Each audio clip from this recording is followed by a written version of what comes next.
Welcome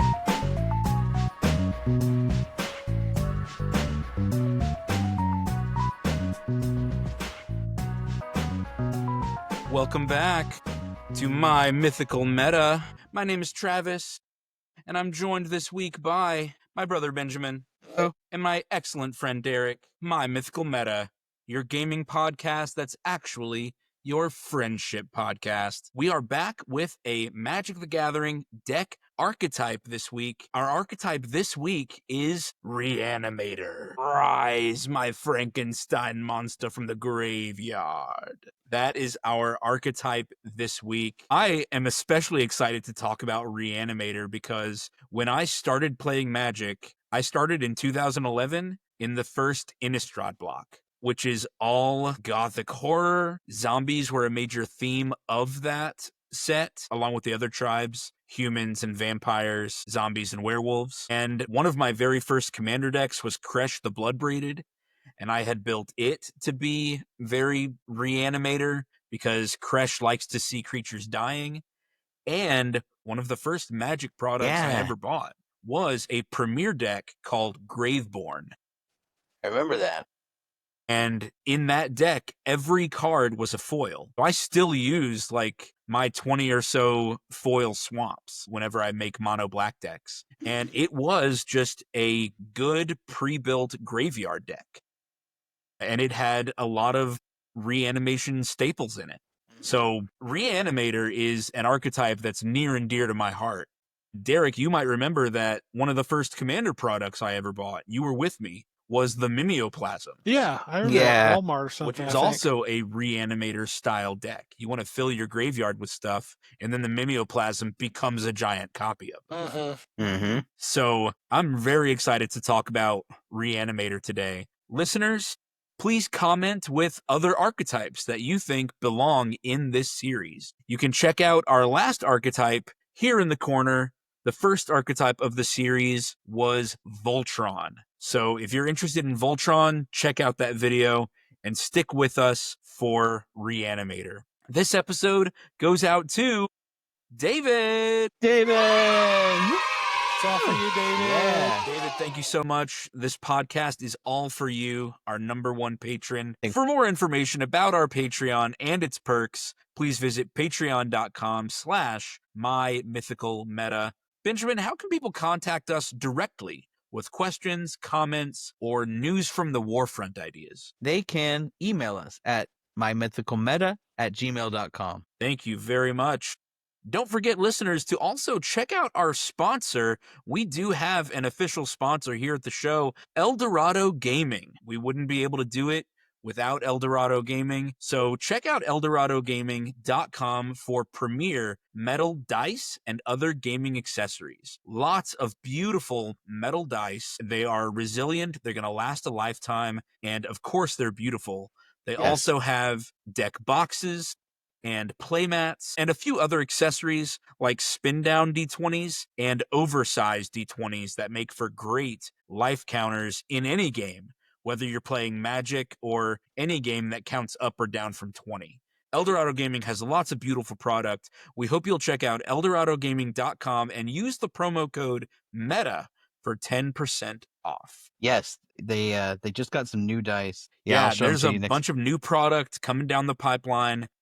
It'll be on the website soon. If you're in the Houston area, come see us at Comic Palooza this summer. And I hope that we'll be able to make it to Anime Verse Fest Pasadena also. I know that Eldorado Gaming is on the wait list for that, and hopefully we'll be there. But we are in for sure at Comic Palooza. So if you're in the Houston area, come see us and check out Eldorado Gaming's wonderful metal dice collection. And use promo code META for 10% off. All right. And if you don't want to hear us talk about them for a long time, next time you listen, join our Patreon and listen to us there, where that part will be cut out. Yeah, absolutely. All right. Today we're tackling an archetype called Reanimator. This archetype does exist in normal 1v1 Magic. It's very popular. It's been around since the inception of the game. Like probably Alpha. Benjamin, do you know if Alpha had a lot of Reanimator strategy in it? Sure. I mean, I figure Black was doing this kind of thing. Yeah. I mean, wasn't Reanimate in Alpha? We can check. There are 17 versions. Looks like Tempest might have been its first one. Okay. Yeah. Well, I feel like this was the Graveborn series, the Graveborn Yeah. Premier deck. Yeah. Anyway, so yeah, the card Reanimate has been around for a very long time. Now today, like always, we will mostly be talking about EDH. We'll be mostly talking about Commander, but the concepts that we talk about today in terms of how to get these big creatures out for cheap, how to cheat these mana costs by using your graveyard, a lot of those concepts are going to apply to both 1v1 and multiplayer. So stick around if you're a legacy or vintage player, or playing anything else. Oathbreaker. Is anybody playing Oathbreaker? I remember we played that for a while. Brawl.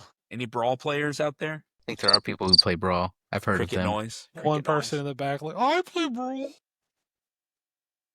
I just Unfortunately, checked. Reanimate itself not legal in Modern. It wasn't printed in the Modern set. I did check though. Animate Dead was in.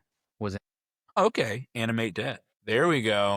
There's in Alpha. Alpha Magic, Animate Dead. So this is a long-lasting strategy that's been in the game since its inception. So there's a lot of support for it, and we're going to go through a lot of the strategies for it. So Benjamin, start us off and tell us what the Reanimator strategy is all about, how it works. What's the goal here? Yeah. Okay. So Reanimator basically strives to cheat high mana costs, bomb creatures, or things like that by getting them into the graveyard quickly and then returning them to the battlefield for cheap.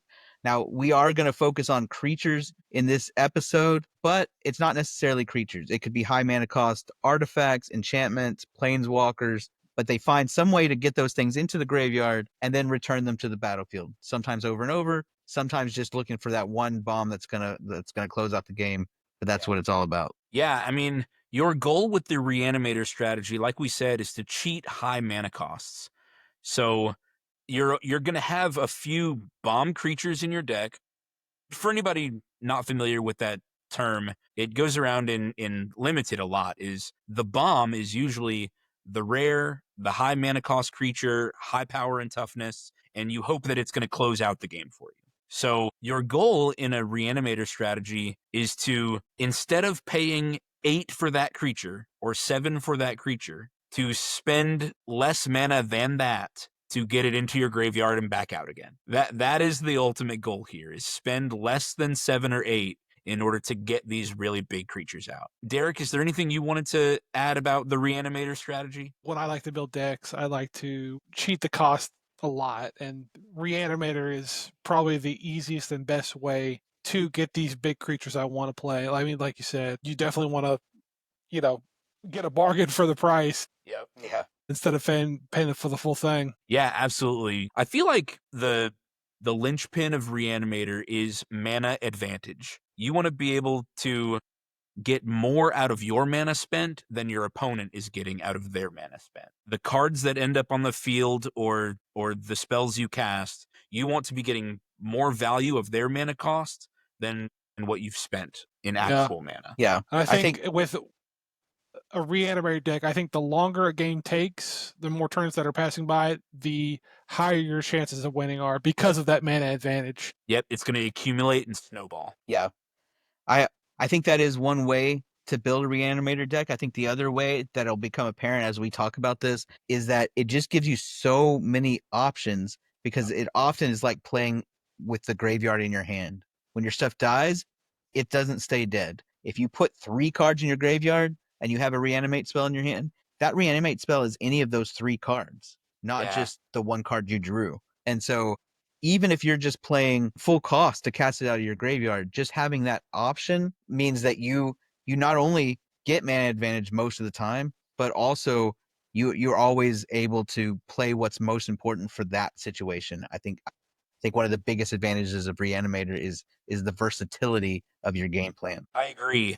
The ways that I've been most successful in getting Reanimator to work for me is having that incredible card selection, being able to treat my graveyard like a second hand. I'm not just looking at the 7 cards in my hand. I'm looking at 20 cards at a time. out of my deck. And we always talk about deck velocity and seeing the winning cards in your deck. Well, for a Reanimator strategy, seeing the cards in your deck is what you're all about. Yeah. Is seeing so much more of your deck than a normal traditional draw one per turn and be limited to those cards in your hand. Like a Reanimator, that's how I've managed to find success with Reanimator.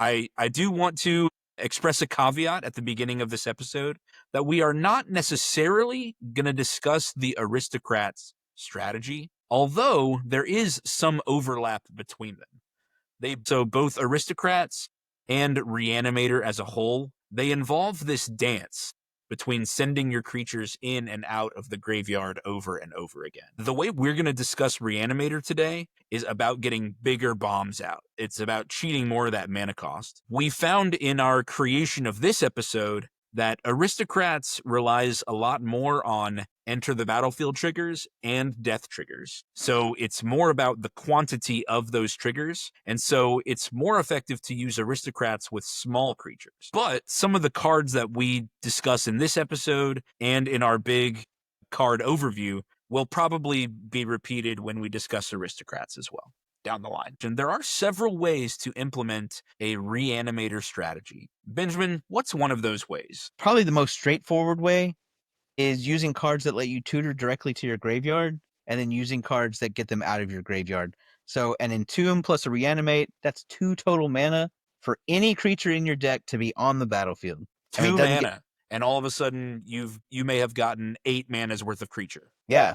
Stick a World Spawn Worm on there for 2 Protean mana. Hulk, get even more value out. Yeah. A Protean Hulk, a Praetor. Yeah. I mean, if you can stick Jin-Gitaxias on there, your opponents start discarding their hands. Yeah, turn 2 Jin-Gitaxias means that your opponents can't play the game, right? You've won on turn 2. Exactly. It's so incredible to tutor a creature from your deck or discard a card from your hand into the graveyard and then reanimate it directly out. Like I mentioned just a minute ago, self-mill is the way that I have found success with Reanimator, is use cards to just get my library into my graveyard and then play the game with a huge card selection. That way I can be flexible and have that toolbox where I can grab the card that I need for that moment and be a little more reactive in my play. That's how I've managed to find success in graveyard. Eric, how about you? Yeah, so as a green player, we don't have board wipes. We rarely have targeted removal that'll get rid of stuff. So the best way to do stuff is just by getting in the guts and just start beating them up. So just kind of swinging haphazardly, and if you die, whoa, I'll get them back. Yeah. But, you can keep doing that and whittle them down until, it's just like that thing we were talking about where the longer it takes, the better chances you are of winning. Yeah. I do have a recent deck where I kind of discovered this third way to make Reanimator work is to be a long game control deck where your deck is focused on control and removal. So lots of board wipes or lots of targeted removal. Do you guys remember I used to have that Cheville Bane of Monsters deck from Ikoria? Yeah. That was just lots of targeted removal. Yeah. And right now I have Massacre Girl Known Killer, which is just full of board wipes. And I realized that what's my win condition if my deck is full of board wipes? Reanimation is getting the cards that I've killed back out. You don't feel bad about board wiping anything because you can get your creatures back out. And the way that I decided to build Massacre Girl Known Killer is board wipe to my heart's content and then reanimate whatever my opponents had that was really good. So I feel like those are the main ways. Tutor and discard effects to get your creatures into the graveyard, removal or control to get creatures into the graveyard, to get your opponent's creatures into the graveyard, or self-mill to fill your own, or everybody mill. That's a way too. Benjamin, is there anything you wanted to add about those like main directions for Reanimator decks, the main game plans? Not right now. We have ways to talk about it in a second to go into detail. Yeah. But All let's right. talk about the pros, the strengths. Why would someone want to play Reanimator. It's about mana advantage. You want to spend less on whatever creatures you're getting than their normal mana costs. And that way, you come out ahead. You come out ahead of your opponents because the effects and the creatures you have are worth more than what your opponents have. Mhm. Because they're paying full price and you are shopping the discount bin. Yeah. Like you are rummaging in the trash for for the unmarked can and hoping that it has good food in it. Yeah. I feel like right along those lines is this feeling of power when you find the can, because when your opponents are playing on curve 1, 2, 3, 4 drops, they've got tokens, they've got some smaller creatures, whatever. When you play your 8 drop on turn 4, or It you've got warps the game. It's like a gravity bomb just hit the Yes. table, and everything is warped around it. Exactly. It's that same feeling of Voltron, except you can keep doing it, right? It's, Voltron is going to have a bigger creature, but you're going to have a lot of big creatures over the course of that game, unless your one Yep. creature got you there, in which case, great. And you don't care if it dies. You don't care if Yeah. Who cares if it dies? You just keep going. Mm-hmm. And that does feel so good about playing a graveyard or a reanimator deck, is who cares if it dies, I'll get it out again later. Yeah. That's, well, to be a dead horse, the resiliency you get out of that, where your strength is, a lot of people use like target removal or board wipes or whatever to deal with creature-based threats, and you built your deck to counteract that, and now they don't really have an option of how to do it, so it makes you so resilient to like typical decks, and people have to be really creative and have thought of this situation, Mm-hmm. or they don't really have any option other than to just gun you down as fast as they can. It's kind of funny, your opponents have to dedicate slots in their deck to deal with you, to deal with graveyard players. And we're going to get to that in just a second, but if you build your deck with no graveyard hate and then someone rolls up with a graveyard deck, you just feel stupid and helpless. Yeah. It's like, I knew I was going to come up with this and I just have no answer to it. Mm-hmm. Unless you do the plan, in which case you've robbed them of a card that they can't use to further their own game plan. Yeah. Yeah. Yeah. And I guess I did already mention this, but card selection Mm-hmm. is seeing more of your deck than your opponents get to see of their deck. You are more likely to see your most winning cards. The cards that win games, you are more likely to see them because you're seeing a higher percentage of your deck. Also, you have access to every creature in your graveyard or sometimes your opponent's graveyards, which means you're going to have what you need when you need it. I don't remember whose Inferno Titan it was when I played Massacre Girl Known Killer for the first time. It was mine. It was yours, Benjamin. Yeah. But that was the threat I needed against somebody else's somebody else's thing. Yeah. So I could swing at one person and then have Inferno Titan swing his damage over at something else. Yeah. And that feels so good because that was Benjamin's threat. He dedicated a card slot in his deck for Inferno Mhm. Titan. And not only did I remove it from him, but then I get to start using it. I get to start benefiting from it. It feels so good. Yeah, I mean, just what you said, that we've been talking about our graveyards, but there are a lot of reanimated cards that care about any graveyard. Yeah. So the best cards in your opponent's graveyards can also further your own game plan. Mm-hmm. And we're going to get to that in strategies later. Keep an eye out. Keep an eye out to what everybody's got. Yeah. Mhm. Because Yep. your card selection is more than just your own deck. It's so cool. And it feels so, so good. Those are some major pros and strengths, but there are some weaknesses to it. There are things that you should be on the lookout for, and let's get to those. Let's get to some of those cons and weaknesses. The first one is Reanimator is a very common strategy. It's been around since the inception of Magic the Gathering, and it's ubiquitous in all formats. It is powerful. It is the cornerstone of one color of the entire color pie, black. Right. Like, it is the cornerstone of Black's color identity. And so, if they're playing Magic, then they know about graveyards as an option. And people will put silver bullet cards in their deck. They will put Bojuka Bog, a land that costs them nothing that can exile an opponent's graveyard. They will put cards in their decks that can hose your game plan. And in 1v1 formats, people will keep that graveyard hate in their sideboards, where if it's best 2 out of 3, well, if they notice in game 1 that you're graveyarding out, that you're reanimating, well, they sideboard in their graveyard hate, and what do you do after that? You know, it's not like you can change 30 cards in your deck that are meant to be working graveyard. You can't switch decks, and all your opponent had to do is sideboard just a couple answers in there, and they've solved their problem, but you are still the same. You haven't changed. You just need to know that people have planned for this. So this isn't all powerful. It's not an instant win button. You are going to have to play your way around in order to secure the win. What about the next one? What's a weakness of Reanimating? Yeah, so a huge weakness in Commander is that it is scary for a lot of players, and it's super telegraphed. You sit down at the table and you drop Marin of Clan Neltoth or Carador.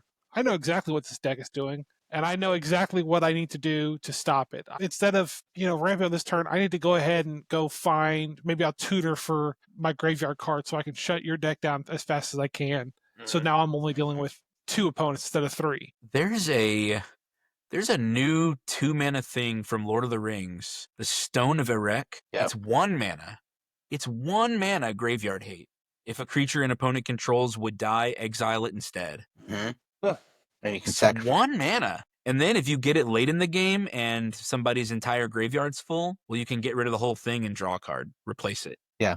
And they print a bunch of these. Yeah, there's a bunch of these. What is it? Soul Guide Lantern? But yeah, there's Soul Guide Lantern, there's Relic of Progenitus. The Lantern of Insight Ground is Seal is the one Randy likes to use. Yep. Okay, Soul Guide Lantern is the one I was thinking of. But yeah, exile target card, exile each opponent's graveyard. There's Scavenger Grounds. Yep. Again, a land that just does it. That just wipes out all players' graveyards. Yeah. So they can go find it, like Derek was saying. They are easy. Like when you're up against a Reanimator deck, surely you built your deck with some graveyard hate. Otherwise, what are you doing? Yeah.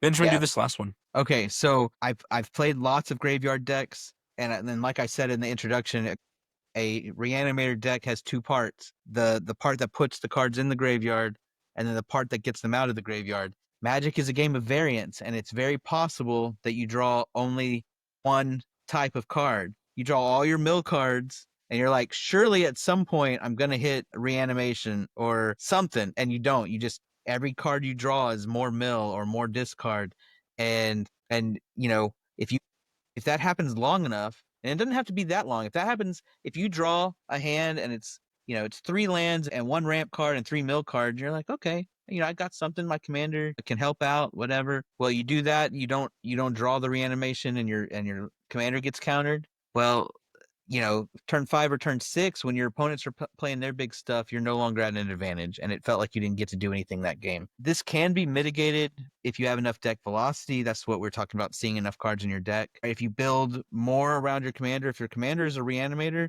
you play more of filling your graveyard, right? Or vice versa. If your commander is one that fills your graveyard, you play more reanimated cards. But man, it doesn't feel good to feel like you have to mulligan when you have a perfectly playable hand, because it won't do anything by itself.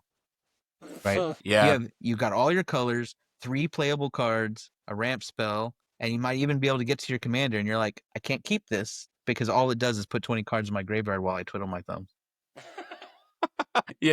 Yeah, that can feel really bad. And so consider these weaknesses when you decide to build your Reanimator deck. Wizards has created this entire archetype. There's tons of support for it, but everybody knows about it. Everybody knows about all of that support. In their ultimate wisdom, they've created lots of answers to this archetype as well. So it's just a give and take. It's a game of cat and mouse where you're going to have to outplay your opponents and play smart. All right, so those are some major pros and cons. Let's start getting into these strategy tips. We might list several cards, and we're going to talk about some game mechanical things you need to do to make a Reanimator deck work. So strategy tip number 1 is do not skimp on ways to fill your graveyard. Like, your own graveyard has got to be full of plenty of options in order for the rest of this entire archetype to work. It relies on the graveyard, and so you've got to fill it. One major way to do that is discard. So black has lots of self-discard, and red has lots of self-discard, of saying discard a card in order to do something. Sometimes it's in order to draw cards, or sometimes it's in order to do something else. Black has it because black's mindset is power at any cost. And one of the costs they've decided is discarding cards. That is a cost. So you can do that in order to gain some other benefit in the game. Looting is the way red does it. They've given red card draw by saying loot for it first. Discard a card so that you can draw something new. Blue likes to loot also. Like, looting is the cheaper way that blue can draw cards. We mentioned this last episode, but if you're unfamiliar, looting means after you've drawn, you have to discard. There's another way called rummaging, which requires you to discard first. Discard, then draw a new card. So discard and looting, all of these are outlets where if you draw that big bomb creature, if you draw a Mere Battlesphere, I do not want to pay 7 for Mere Battlesphere out of my hand. Yeah. Well, dip it into the graveyard by casting something else that's cheap. Cast Faithless Looting, and then I can just drop Mere Battlesphere to the graveyard and not have to cast it for full price. Another way to do this is wheels. Wheels are cards in primarily blue and red, but black has a couple of these as well. A wheel is where everyone does a symmetrical effect. Everyone discards a card. Graveyard. Yep. Yeah, everyone discards their hand, and then everyone draws new cards. Wheels are great ways to fill all the graveyards. Yeah. And there are entire decks built around this, where you want to fill everyone's graveyard and not just your own. A couple of signpost cards for this. Blue has Windfall, which is everyone discards a card and then draws cards equal to the biggest hand that was discarded. So if somebody in the group still has a full grip, 7 cards, well, then that means everyone gets to redraw 7. Dark Deal is the black version of this effect, where each player discards all the cards in their hand, then draws that many cards -1. So again, black says, hey, if you want to see more cards, card disadvantage. You have to pay Dark Deal plus an extra card. You're going to be down a card after resolving Dark Deal.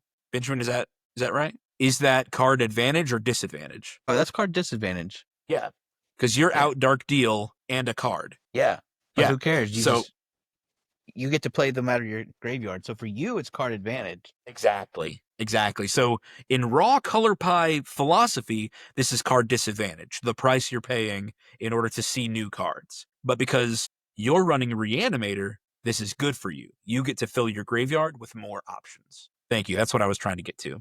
Cool. This is the way that I like to do it, is mill, surveil, and explore. There are so many effects like this. Too many to list. The deck that I'm going to get to later has over 20 effects that just say at your upkeep or at the beginning of combat, mill cards. So they're just standard at this point in your turn cycle, mill cards. And I've played that deck before where each turn I'm getting over 10 cards in my graveyard. So self-mill, surveilling, and exploring are great ways to just fill your graveyard up. We did mention earlier some tutors. Some tutors are designed specifically to do this. I think the signpost tutor for Reanimation is Entomb. Let's look that up. 1 mana, put something in your graveyard. So easy. There it is. 1 black mana, search your library for a card, put that card into your graveyard, then shuffle. Only you instant get to do it. speed. There's another one called Buried Alive, Yeah. which is each player. Nope. Oh, no. So Buried Alive is also just you, but it's 3 mana for 3 creatures. So the same rate, it's just all on 1 card. Yeah. Both of them are great in Reanimator decks. So tutors that get your creatures into your graveyard. And lastly, this is kind of a roundabout way of doing it after you've already got something on your board, but sacrifice effects. Once something's on your board, you can get it back into the graveyard in order to use it again. This is great for creatures that have enter the battlefield effects or death triggers. You want to be in control of that. You want to be in charge of saying when your creature dies. Okay? Don't give your opponents that power. You want to be in power. So there are lots of cards called altars that just say sacrifice a creature, and then give you something. There's Ashnod's Altar and Phyrexian Altar, which I feel like has come up in our last 4 deck techs, maybe. They're good. They're so There's a- good. There's a reason To they're expensive. Yeah. trade a creature for mana. You're trading your board presence for a resource that you can use to further your board presence. You get to, it's a currency that you get to spend. Spend the creature for mana. One that I especially like for Reanimator specifically is the Altar of Dementia. Because the Altar of Dementia is sacrifice a creature so that target player mills. You can make an opponent mill, or you can mill yourself. Yeah. So it's not great. only can you get your creature to die when you want it to, but you can also fill your graveyard with more if you want. Altar of Dementia is great because like you said, you can fill your own graveyard with it, but you can also at the very end, if you've got enough board presence, you sack your board to mill somebody else all the way down. And you say, okay, pass turn. Oh, you Pass lose. turn. Interesting. What you got? Yeah. Altar of Dementia is really good for this. And here's another card that came up in a past deck tech. Martyr's Cause is sacrifice a creature, in order to prevent damage. A great defense card so that you can say, okay, whatever creature I've got, you need to die in order to protect me from whatever somebody else has got. Protect me from damage from a source. So utilize these altars and these sacrifice effects because these put you in the driver's seat of when your creatures die.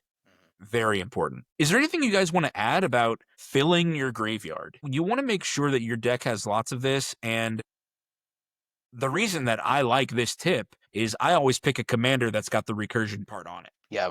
Like Muldrotha, you need a bunch of this because Muldrotha takes care of the getting it out of your graveyard part. Stuff like Precisely. that. Yeah. One cool thing is there are so many cards that just tack on mill, surveil, explore, discard, whatever. Cheap.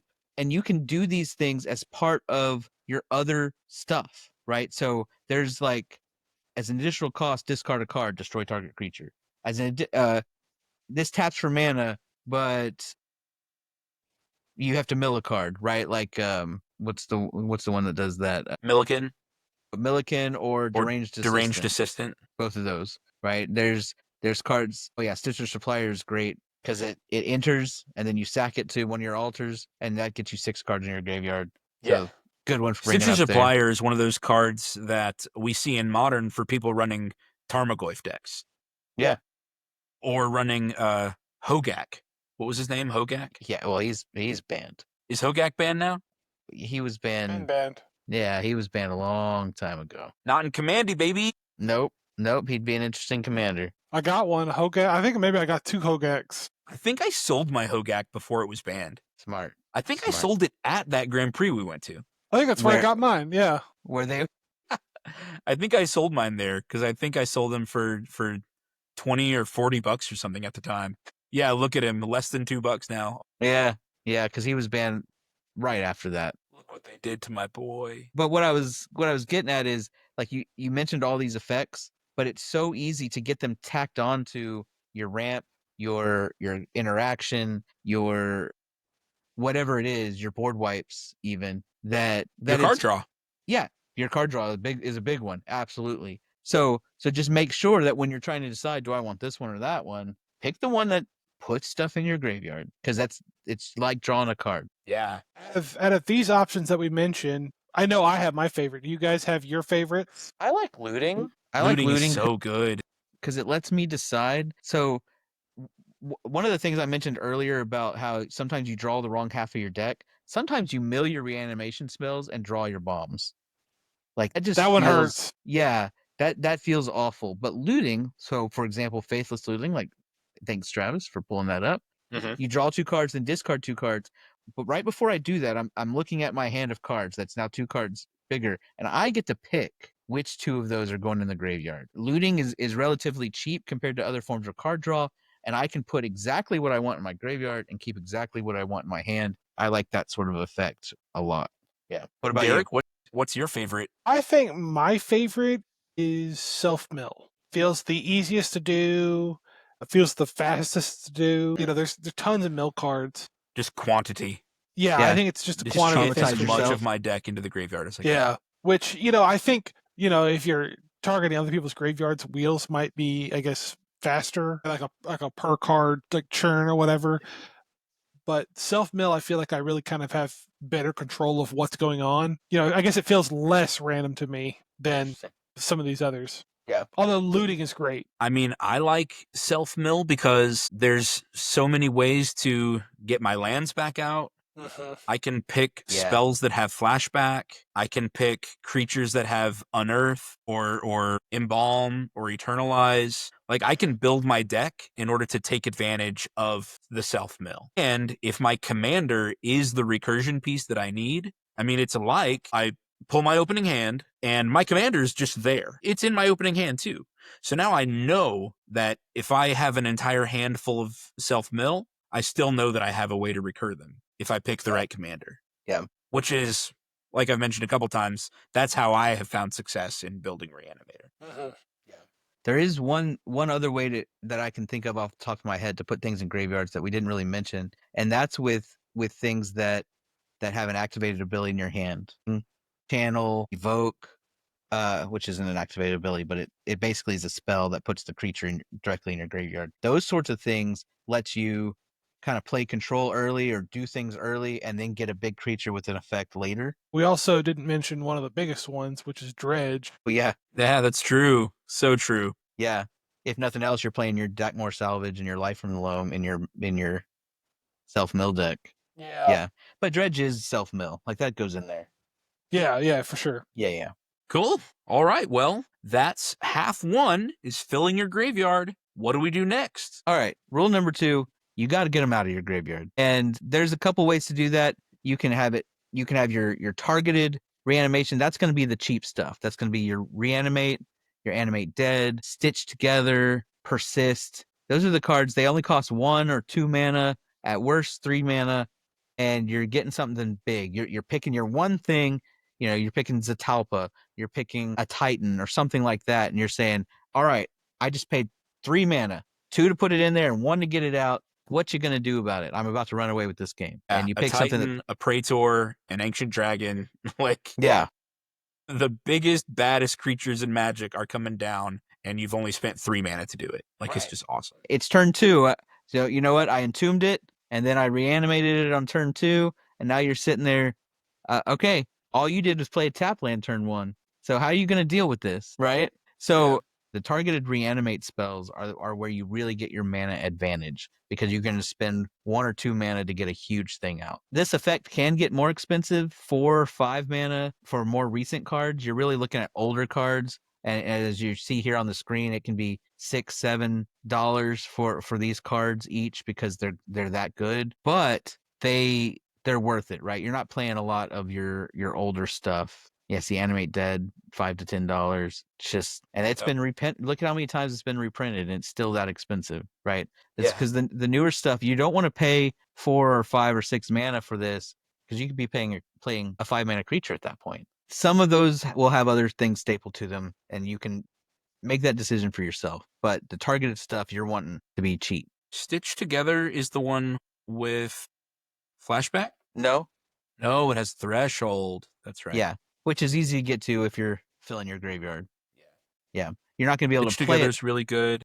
Dread Return, because it has flashback for free. Well, it's not free. It's sacrifice 3 creatures, but you can do that. But if it gets milled, that's okay. Yeah, exactly. Dread Return is one I'm willing to have that costs 4, because you can play it on curve, or if it gets milled, you sack 3 tokens that you got from your Grave Titan or something, or you sack your Stitcher Supplier and something else, and then you get back the big creature. You just paid 0 for your big creature. So Dread Return, that's a good one. I think maybe it's Unburial Rites. Unburial Rites, again, also has flashback. That's one I'd be willing to play for expensive, because you can self mill or discard it and still play it. And the flashback is cheaper than the original one. Yeah.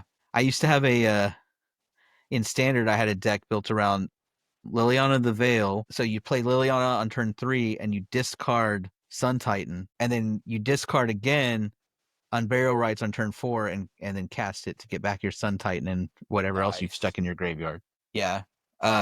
So that's kind of showing you how this stuff works. You can put your stuff in your graveyard, get it out. You'd have a turn 4, or if you were really lucky, you had a mana dork, you might have a turn 3 Sun Titan, and then you're just sticking stuff in your graveyard to get back out. Okay, so that's your targeted reanimation spells. So Chaz just made a good point by showing us these cards. You either want ones that you can play from your graveyard, or you want ones that are super cheap so you can get your mana advantage out of them. Another kind of recursion that you would want to play is mass reanimation. So that's going to be things like your Patriarch's Bidding or your Open the Vaults, or one of my favorites, Primeval's Glorious Rebirth. Open the Vaults gets all your artifacts and enchantments into play. Well, everybody's. But of course, each one of these, a lot of these are symmetrical, but you built around it. You've just stuck 20 cards in your graveyard. They might have only the artifacts that have been killed to that point. So they might get the Soul Ring that Travis killed on turn 2 back. And that's not nothing, but you've just, you're getting back your Mirror Battle Sphere and your Chroma's Memorial and all the stuff like that. Yeah, Living Death, same thing,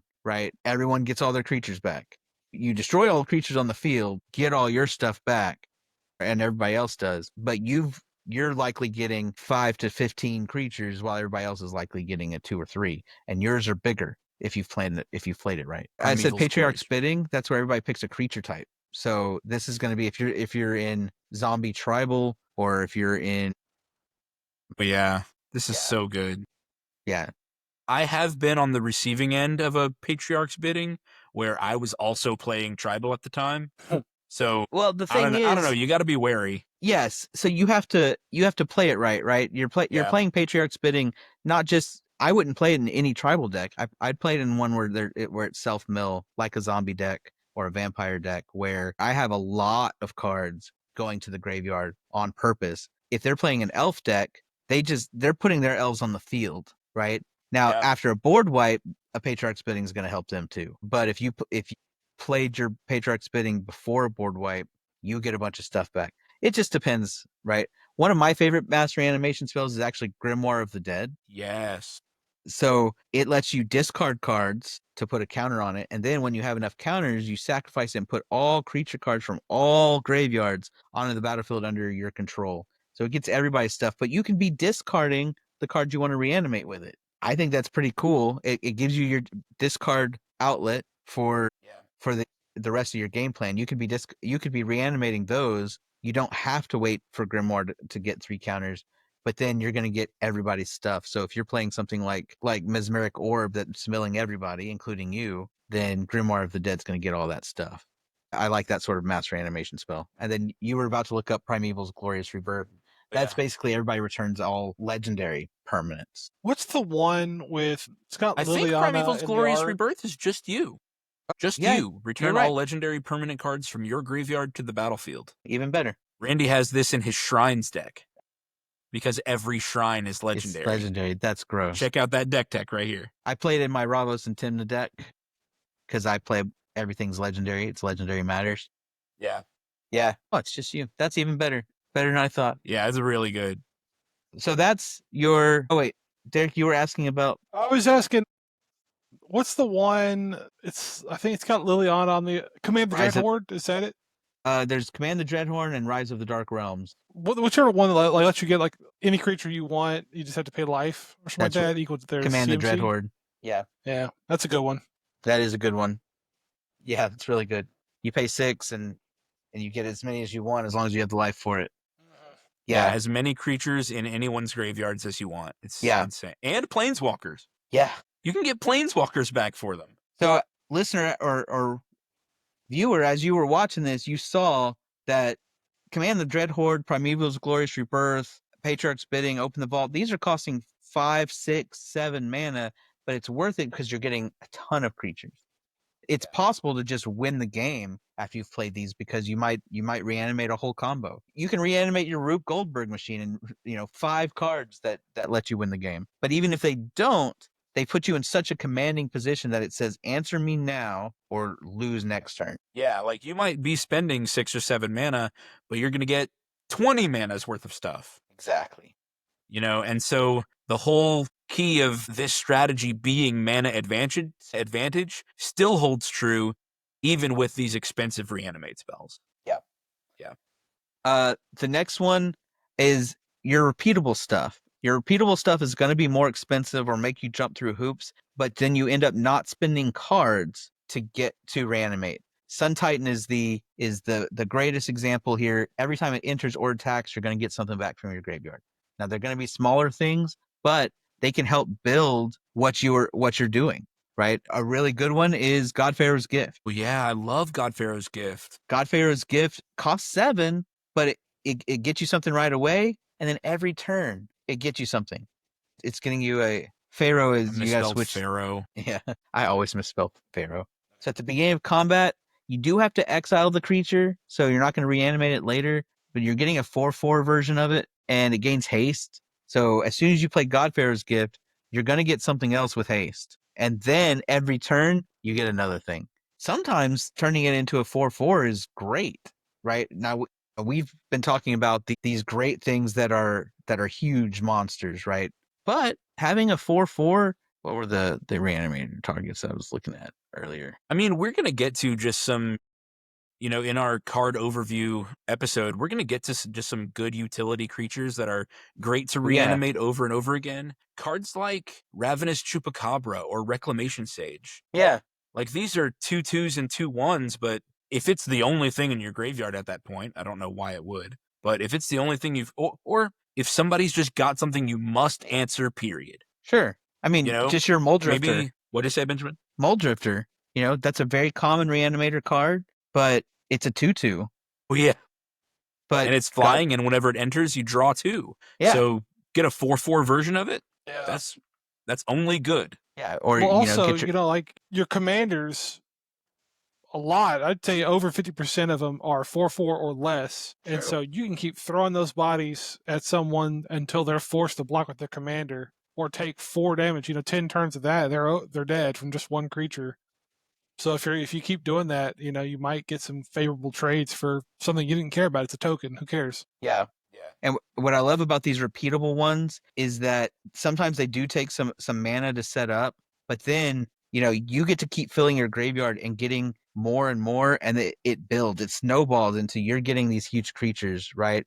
There's Deadbridge Chant, which does it at your upkeep. You get a creature at random. There's we were talking about Chthonian Nightmare, which is so Deadbridge Chant here. First, it mills 10 cards, so it fills your graveyard for you, and then at your upkeep, you get a card at random, and if it's a creature, it goes to your graveyard. Well, here's the thing. It goes onto the battlefield. Sorry, it goes onto the battlefield, and if it's anything else, it goes in your hand. Well, here's the thing. You're playing a Reanimator deck, so if it's not a creature, then it's probably a reanimation spell or something that fills your graveyard. Yeah. Like it's something that's going to further your game land. Plan. Hey, land's not bad. Free land in your hand. It's still an additional draw. Yes, and every once in a while, it's a creature. So this card is fun to resolve when your graveyard has 30 cards in it. Yeah. Because I just take my graveyard, shuffle it, and hold it out for somebody else to pick a random card. Yep.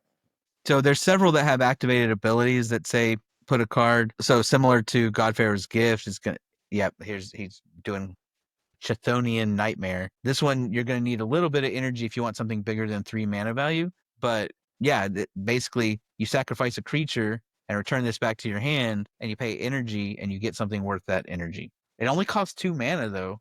So, I mean, this is pay 2 mana and sack a creature to get a 3 mana creature from your deck. And if you get anything smaller, you can start building the energy, even if your deck isn't built around energy. So I like these because they let you invest a little bit up front to just build value every turn while you're doing other things. The last one I want to talk about is kind of your incidental reanimation stuff. So you're playing the card, usually it's a removal spell, but then it also gets you something back. So this is going to be your Necromantic Selection, Blood on the Snow, or Black Sun's Twilight.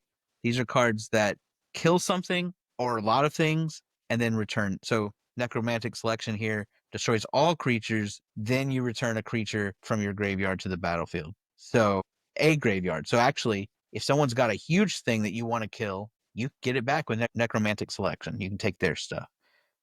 But it's a little expensive, but you're getting a lot of value out of it. Blood on the Snow does not require it to be something put into the graveyard this way, but it does require it to be, you have to play snow mana. So Blood on the Snow costs 6. Which are easy to have with your home printer. That's right. Or buy Kaldheim. They All came in the every snow pack. swamps you could ever need. Right. So you destroy all creatures or all planeswalkers, and then you get something up to 6 mana out of your graveyard. So, hey, that's great, right? So 6 mana for a board wipe is a little expensive, but not out of the realm. You know, people play Farewell. People play, what's the other one? Merciless Eviction. Merciless Eviction. Yeah, people play 6 mana board wipes. So why not play one that also reanimates? Those are the various ways, right? And you're going to want a mix of these. You're going to want a few repeatable that help build value.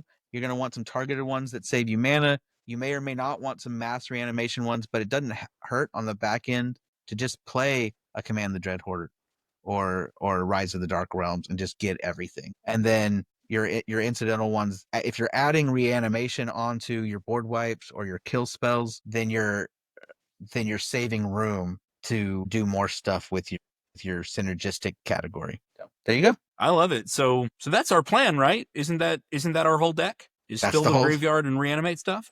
Basically, yeah. That's the whole deck, right? No, not quite. If you've listened to any of our deck techs, we always ask, what's your plan B? What's your plan B if your commander's been removed? What's your plan B if someone shuts you down? And we already mentioned earlier in one of our weaknesses that Wizards has printed tons of graveyard hate, even incidental graveyard hate, where the card does something completely unrelated and then they just add on exile target card from a graveyard for no reason. And people put those in their decks for this reason, in order to take care of. So it's not for no reason, it's for this reason. Right. To shut down graveyard players. So what are you going to do when that appears? Benjamin, start us off. How do we create plan B in our decks? All right. So plan B is kind of your plan A, but it's really hard for beginners. So I'm going to call it your plan B because once you start learning to play smart, especially in Reanimator, you're going to go a lot further. So if you already have 3 or 4 juicy reanimation targets in your graveyard, stop milling yourself. Stop discarding extra cards. You don't need 6 reanimation targets. Your 3 are probably going to get you there. So either reanimate what you got or wait till someone plays their Bajuka Bog or their Relic of Progenitus or whatever it is, and then start filling it some more. Bajuka Bog goes in every black deck precisely because these decks are out there. And so, look, you wait. You've got your 3 reanimation targets. You're waiting for a reanimation spell or the right time, and you don't need to put more. Save your Entomb that you're holding in your hand until you need it now. You've already got targets, right? The other part of playing smart is you wait to put your target in your graveyard until you need it. So it's real tempting to blow that Entomb on turn 1 because you've got the mana, but just wait. Just wait until you've got your Command the Dread Horde and 7 mana to play both. Yeah, wait until you also have the reanimation spell so that you can entomb and reanimate at the same time. Exactly. Give your opponent as few windows as possible to exile that card from your graveyard or make you discard a card or counter your spell. Exactly. Give them as few windows as possible. Right. To So if interrupt you've your got plan. yourself a Hedron Crab that you're milling yourself with, wait to crack a fetch or 2 until the turn that you have your reanimate ready. Right. So if you play smart, it feels slow because a lot of people have that Timmy mindset of go fast and get those biggest army possible as fast as possible. And that is what Reanimation is trying to do. A Reanimator deck is trying to build an overwhelming board state quickly with big creatures. But once you've got half the work done, putting the stuff in your graveyard, you don't need more stuff in your graveyard, is what I'm trying to say. So you wait, and you pull the trigger and give them a small window. So that's plan B, is just have some self-control. I hate it. So, all right, tell us about plan C. Yeah, so plan C is where the arms race starts in your meta, your friend group. This is your interaction. We said before that one of the biggest cons was that the graveyard decks are very telegraphed, and so people are packing, graveyard hate for everything you're trying to do. So then you've got to start thinking, how am I going to get past those? You'll start seeing the same kinds of removals, your Relic Progenituses, your Bajuka Bogs, stuff like that. Some of them you can, prepare for those cards. And, maybe you need to start bringing more removal for, artifacts, enchantments. If you're in blue, play counter spells. Green has stuff that says, hey, don't touch my graveyard. Hey, what is it, ground seal or something? Like, hey, take it somewhere else. Yeah, ground seal. Yeah. What's another one? Grafdigger's Cage? Yeah. I mean, Rest in Peace is the big one, right? Yeah. So yeah, if you're playing, play your Naturalize. Make sure you're playing enough Reclamation Sages, and Here's Grafdigger's Cage for 1, which just says basically creature cards in graveyards and libraries can't. Wow, I didn't realize it prevented cheating from the library too. yeah. And then players can't cast spells from graveyards or libraries for Yeah, 1 so mana. For 1 mana, they've shut down your entire game plan. So you Rest have in to come Peace up is with 2, stuff. to exile all graveyards and to remove death triggers from ever happening again. Yeah, it's So gross. with those 2 cards, they shut your entire deck down. Yeah. You're hobbled. So you need to come up with ideas of how to get around those cards. And this is where you start, trying to get into your opponent's minds. If I was playing me, how would I stop this? And then how can I counter that thought? And this is why I say it's the arms race, because eventually they'll come up with new ideas, and then you have to come up with new ideas, and it just keeps going until you're, you start getting into bracket 3, bracket 4 type of decks. But also, hey, let's not forget that you might be facing. I mean, it's a high probability you're facing at least one other graveyard recursion deck. So you need to be able to stop their recursion because they've got the same game plan.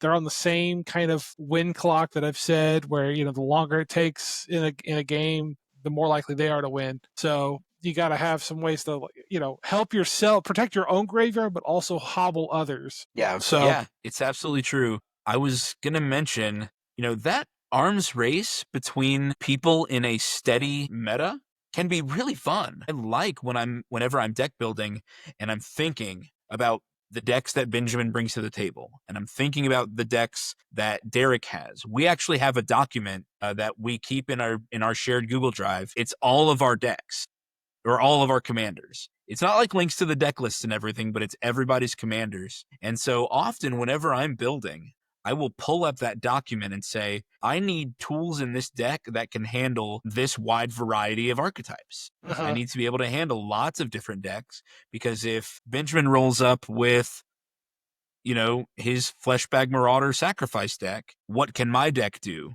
to protect itself from that? Well, here's something I can do. I can make excess tokens. And that's something that I often do for my Voltron decks is I'll do something like Captain's Claws, where it's like whenever they attack, you make a 1/1 token. And so that way I've got sacrifice fodder for Fleshbag Marauder. And so, but Derek's right. It is a cycle that goes over and over and over again. And your meta is going to get better and better and more specific, more narrow, I guess. Mm-hmm.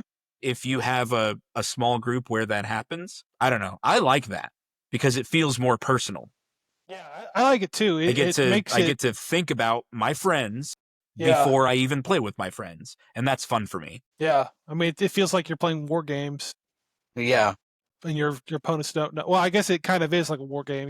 I have secret information, they have secret information, and I'm trying to predict, and we'll see if I'm right or wrong come game time. It is a different experience than just going to your shop and shooting for wins. Yeah. That is different but when you go to your shop and just shoot for wins, you need to cast an even larger net to be able to handle even more archetypes than just the ones that I know are common among my 3 friends. Yeah. So Plan C is important. You need to include not just ways to put cards in your graveyard, not just ways to get them out, but also ways to shut down a Rest in Peace, a Leyline of the Void, a Relic of Progenitus, a Bajuka Bog.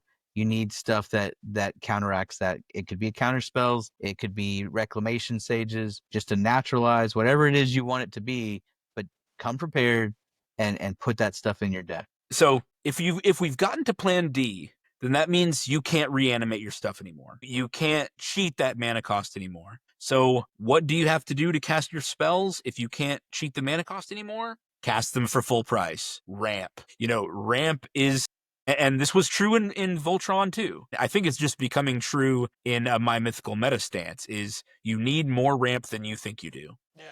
10 ramp is probably not enough anymore. Yeah, with Plan C, you can prepare for anything, but at the end of the day, it's 300 cards versus your 100 cards. You can't prepare for every situation. You can't have an answer for everything. Eventually, you'll get to plan D if the game goes on long enough, which is what graveyard decks want to do. So being able to cast these things, while you're, hey, I'm saving money here by getting this Shieldred or whatever out for 2 mana.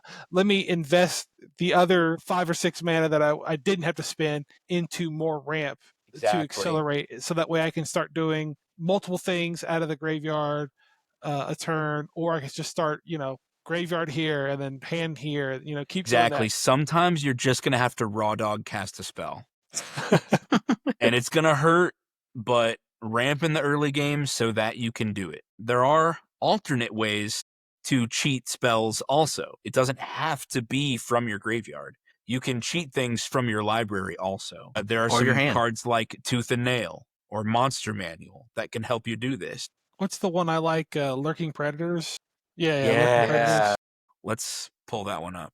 My Joda You can deck, tell I've looked it up before. Yeah, my Joda deck is all about cheating. It's not really a graveyard deck, but it's about cheating stuff for very cheap. But again, it requires Joda to be on the field to cast these guys for cheap.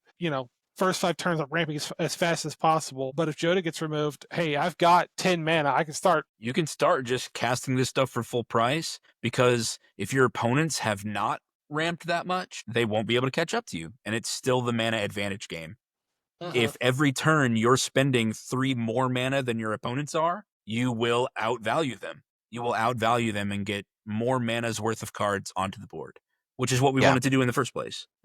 I do want to caution, if you go too far all in on plan D, you just become a ramp deck, which is okay. That is a great archetype, and we all have decks that are built around that, and it works, but it's not the same deck. Not a Reanimator deck anymore if you've gone all in on that. Yeah, if you put too many cards in ramp, you're starting to eat into fill your graveyard cards or your Reanimator cards. So your ramp cards need to be focused, and when we go over in our next episode cards for Reanimator, we'll talk about ramp cards that also fill your graveyard or also reanimate stuff, and you can build that synergy. So we're not saying just put a bunch of 2 mana ramp artifacts and all your green ramps, 2 mana green ramp spells, and say, all right, I put 20 ramp spells in my Reanimator deck. Probably not like that, right? But cards like Lurking Predators or Monster Manual let you get those cards into play without them having to go to your graveyard first. Excellent strategy. What is Monster Manual? So it's you may put a creature card from your hand onto the battlefield. Yeah, for 2 mana. Fauna Shaman? Fauna Shaman lets you get one from your deck after you discard one. So Fauna Shaman is a great way to fill your graveyard.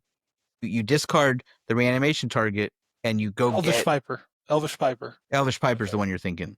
Yeah. Fauna Shaman is a tutor. You can discard a creature card in order to search your library for a different creature card. Yeah. Great. So and Elvish Piper, you're right. That's the other one I was thinking of. There's also an artifact that taps for 4 to put a creature into play.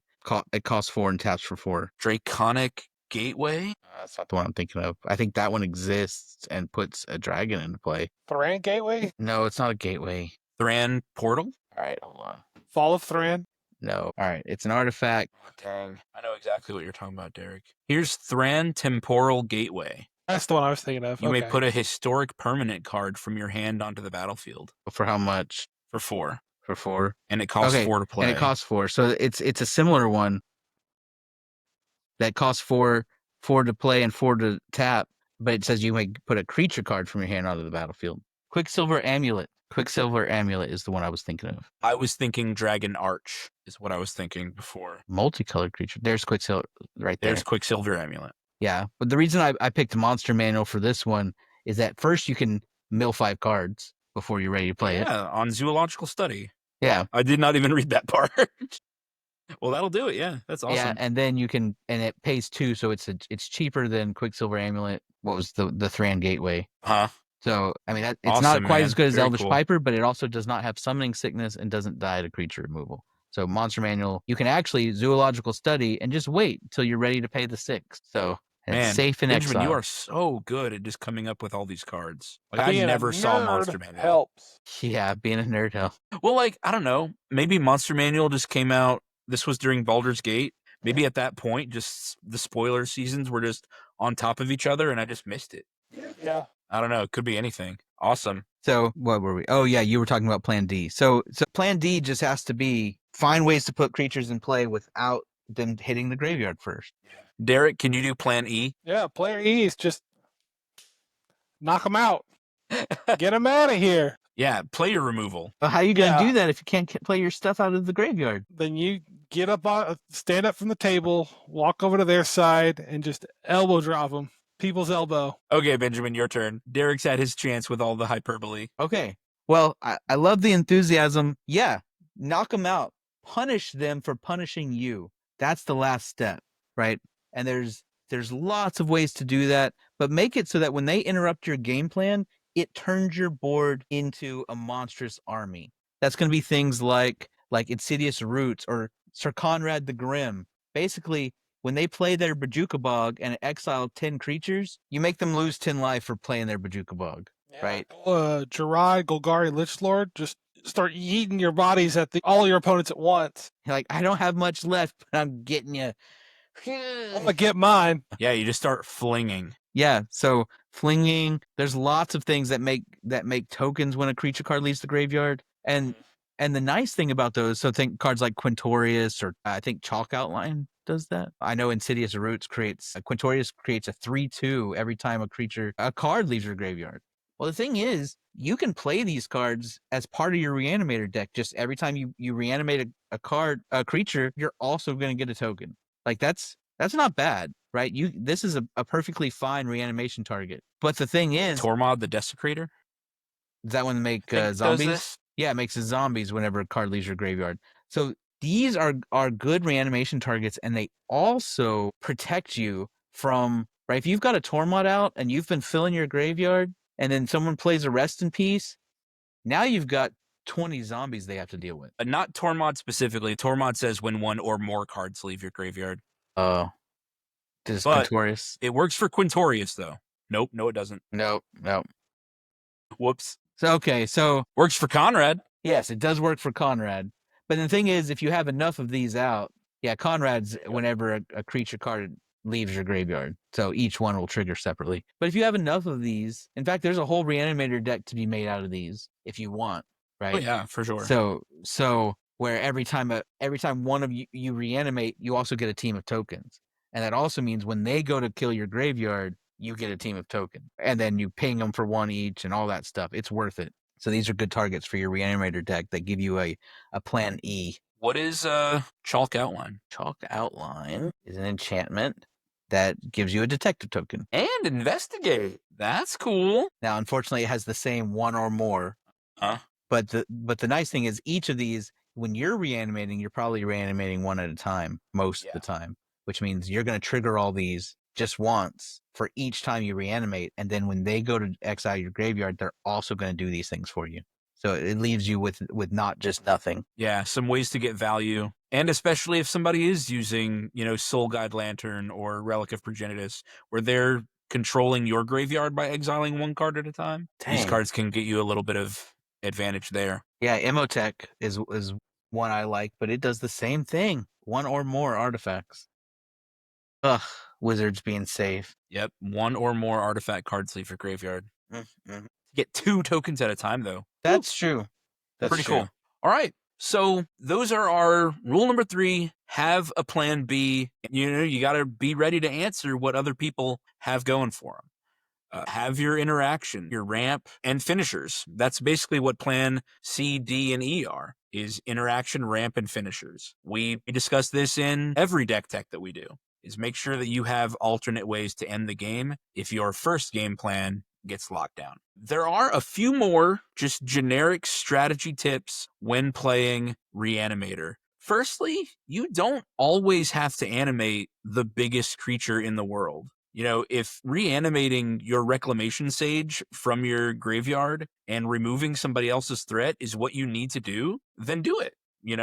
If somebody's got Doubling Season on the board and they're going to have an overwhelming board presence, and what you need in that moment is enchantment removal, do it that way. Okay.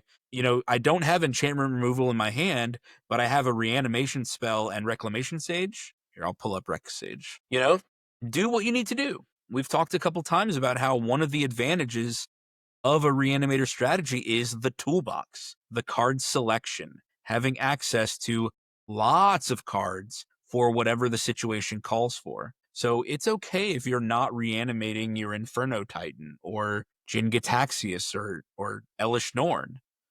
Okay, reanimate what you need. It's also great to reanimate creatures with resilient keywords. Hexproof, indestructible, protection. These are going to stick on the board better against all of your opponent's normal types of removal. And utility creatures. I guess that's kind of what I meant when I was talking about Rexage, is getting utility creatures out or hate cards that shut down some other archetype or some other strategy.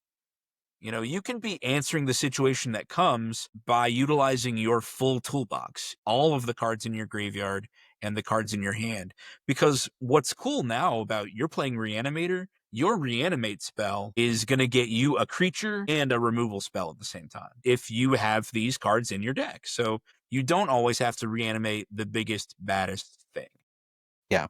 And having that toolbox of cards like Reclamation Sage makes sure that you're not just stuck with a handful of 8-mana creatures if someone does play Rest in Peace. You have 3 and 4 mana creatures that you can play and still have your game going. Next one is pay attention to your opponent's graveyards, right? A lot of these spells, as we've already talked about, don't just say you have to pick one from your graveyard.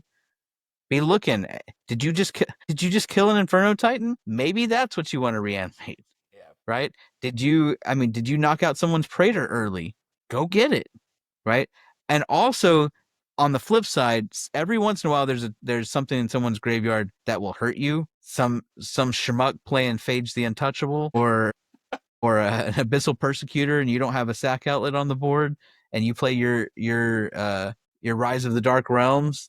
Maybe you shouldn't do that, right? So just keep an eye out on what's in other people's graveyards. It matters more in a Reanimator deck than it matters in most decks. You'll have to pay attention. Be the person asking, you know, hey, what's in your graveyard? Or if somebody else plays Faithful Looting and they said, okay, well, I draw 2 cards and then I discard these 2. You're running Reanimator, so you should be asking, hey, what did you discard? You should be checking and being aware of what everybody else is putting in their graveyard on purpose. If some blue player has drawn 20 cards, but then doesn't have a way to have no max hand size, and they have to discard 13 cards, you should ask what's in there. Yeah. You should check to see what they discarded. Because if they discarded some giant squid monster and you want it, that's how you're going to know, is by asking. Right. And it's real common, at least in our meta, to say, hey, I have 9 cards in hand. I got to discard. Well, while I'm thinking about it, you can go ahead and go. And then no one notices what gets discarded. So, yeah. But if you're playing Reanimator, make sure you're asking, especially if you're the next player. It's like, I'm going to wait to see what Randy pops into that discard pile. Thanks. That's right. Yeah. All right. Derek? Yeah, so this whole kind of thing we've mostly been talking about is kind of really been about creatures, but Reanimator doesn't just mean creatures. You know, you can reanimate artifacts super easy in red. That's like one of red's biggest shticks. Absolutely. Is doing that. And also it's less common, but there are enchantment Reanimator commanders like Gin, Arcanum, Seeker, or something like that, who can get enchantments back on the field. There's some that care about auras. Can Hannah do it? The ship's navigator? Yes. That Tameshi. was Tameshi. Yeah. Is that right? Yeah, Tameshi. Yep, gets an artifact or enchantment. Yeah. So they're out there. Everything we're talking about applies to these also, but you know, you're not just stuck with creatures. Yeah. Yeah, I mean, if you build Tameshi Reality Architect, this second ability says return a land you control to your hand, return target artifact or enchantment card with the mana value from your graveyard to the battlefield. Well, for Tameshi to work, your graveyard needs to be full of artifacts or enchantments, whatever you want to get back. So you're going to need to be following rule 1 and 2, which is fill your graveyard. Yeah. And Derek, ways to get them back. Reanimated an Omniscience? No, I've never had to, because usually when I cast the Omniscience, I just outright win. I think Derek's Omniscience is in his Joda deck, right? Yeah. where he I just think it's pays like 5 instead of paying 10 CMC or something like that. 10? It's like 9 or 10, yeah. Wow. And then, just drop my whole hand and use that to draw more cards, drop that, and draw more, It just usually just ends at that point. But, man, that would be a dream to be able to reanimate an Omniscience. Yeah, to just cast it for cheap out of your graveyard. Mm-hmm. Our final tip, our last little nugget of wisdom today is if you're playing Commander, then the commander you choose can streamline your deck building. It can lead you in the direct way of telling you what you need your deck to actually be. It's going to take care of one of your deck's major needs. And here's an example. If you're building a Muldrotha deck, I'll go ahead and pull up Muldrotha. I mean, one, Muldrotha is not like an OG. It's not a really old card. Well, I guess it's Dominaria. That's, 8 years old at this point? Oh. We all just had a heart attack. 7, maybe 8 years. Muldrotha is a granddaddy, grandmama, grand elemental of Reanimator for sure. But Muldrotha is the recursion. Its ability says during each of your turns, you can play a land and cast a permanent spell of each permanent type from your graveyard. So this is the recursion. It just says straight up, I can cast permanents out of my graveyard. Well, that means if my recursion is on my commander, the rest of my deck needs to be filling the graveyard. And it needs to be filling the graveyard a lot, because to get the worth out of Muldrotha, well, I can cast an enchantment, an artifact, a creature, play a land, a planeswalker, and a battle. I don't know if anybody's playing battles. Thought about it. In order to get, I guess, my money's worth out of choosing Muldrotha as my commander, is I can play lots of permanent types. And that's more card selection than my opponents have at all. My opponents are limited to their hand, but I get to have both. So, if you're doing that, then you should focus on ways to fill your graveyard. But on the other hand, maybe you're playing a commander that allows lots of discard. Another popular Reanimator commander is Rafine's Scheming Seer, which utilizes the connive mechanic. Well, conniving allows you to loot, allows you to draw and discard. So, if Rafine is letting you discard cards every turn, then that person's discarding their bombs. You've got your discard taken care of in your command zone if you choose to go this route. Well, that means your deck needs to have more reanimation spells, more ways to get stuff out of your graveyard on the flip side. So if you're playing Commander, look at what your commander does, and then you can use that to focus your deck in one way or the other of what you need. Cool. So the end of this episode that we just did, a brief discussion of Muldrotha, Rafine. This is a sneak peek to our next episode. In our next episode, we're going to do our card overview, staple cards that are going to facilitate all of Reanimator's needs, in addition to the things that any basic deck needs: ramp, card draw, interaction, etc. And unlike last episode, because we've already gone a little long, we are going to begin our card overview with beginner commanders for building Reanimator decks. So that was a little sneak peek. Muldrotha and Rafine. Make sure to tune in next week to get a couple more ideas for beginner commanders for building Reanimator. We'll also showcase some Reanimator decks from our past. Is there any last words about Reanimator strategy? Derek or Benjamin, any words of wisdom? Nothing from me. When it's a Reanimator, it's never a last word, because I can always come back for more. All right, perfect. Benjamin, how can people reach us through email? MyMythicalMeta@gmail.com. Listeners, if you're interested in our Patreon and our Patreon perks, the biggest one right now is hearing episodes early. Our patrons get our episodes usually Friday afternoons, occasionally Saturdays, but getting your episodes at the weekend instead of having to wait until Mondays. So that's our biggest perk right now for patrons. Check out patreon.com/My Mythical Meta.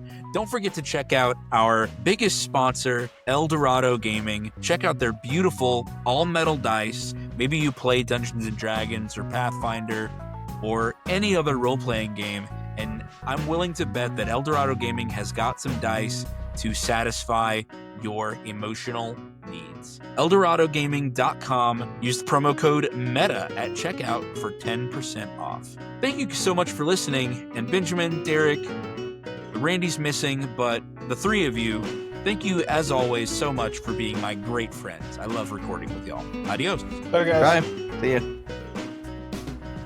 This episode was sponsored by Eldorado Gaming.